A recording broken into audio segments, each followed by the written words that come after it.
নজরুলবাবু একেবারে রাজ্য বনাম আহ, সেনা সরাসরি সংঘাত, একেবারে কলকাতা পুলিশ এবং সেনার সংঘাত দেখা গেল।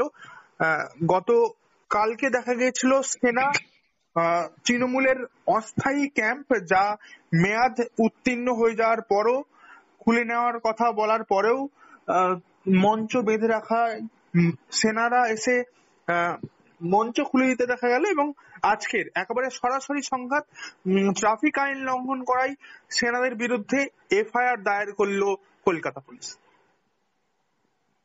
দেখুন, প্রথম যেটা বলছে সেটা তো এতক্ষণে নিশ্চয় আপনাদের কাছে পরিষ্কার হয়েছে যে ওটা দুদিনের জন্য অনুমতি ছিল। তারপর যখন মঞ্চটা খোলেনি তখন তারা কলকাতা পুলিশকে জানিয়েছে, তারপর যদি না হয় তারা মঞ্চটা খুলে দিয়েছে, ব্যাস। এতে আর্মির লোকদের কোনো বেআইনি কিছু করা হয়েছে বলে আমার মনে হয়নি।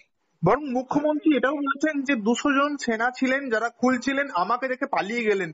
মুখ্যমন্ত্রীর মুখে এটা মানায় যে সেনারা পালিয়ে গেলেন, সেনারা শৌর্যের প্রতীক, তারা পালিয়ে গেলেন মুখ্যমন্ত্রীকে দেখে? আপনি কি জানেন না যে যে মুখ্যমন্ত্রীর কথা বলছেন তিনি ডক্টরেট না করে ডক্টর মমতা ব্যানার্জি লিখতেন, এবং যখন লোকে জিজ্ঞেস করলো তখন বলেছিলেন যে ইস্ট জর্জিয়া ইউনিভার্সিটি থেকে ডক্টরেট করেছি। দেখা গেল যে ইস্ট জর্জিয়া বলে দুনিয়াতে কোনো ইউনিভার্সিটি নাই। আপনি কি জানেন না যে রবীন্দ্রনাথ মারা যাওয়ার অনেকদিন পরে রবীন্দ্রনাথকে দিয়ে তিনি গান্ধীজিকে ফলের রস খাওয়াতে পারেন?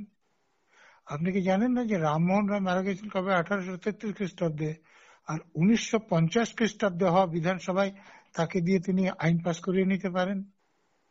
আপনার কি জানেন না যে শেক্সপিয়ার, কিটস, রবীন্দ্রনাথ তিনজন তো একসঙ্গে দূরের কথা, এই তিনজনের দুজন কখনো একসঙ্গে ছিলেন না, কিন্তু তাদেরকে তিনি সাহিত্য আলোচনায় বসিয়ে দিতে পারেন? তো এরকম প্রতিভা যার, তার কাছে আপনি কেন আশা করেন না এটা? সেইটা আমারও প্রশ্ন আপনার কাছে।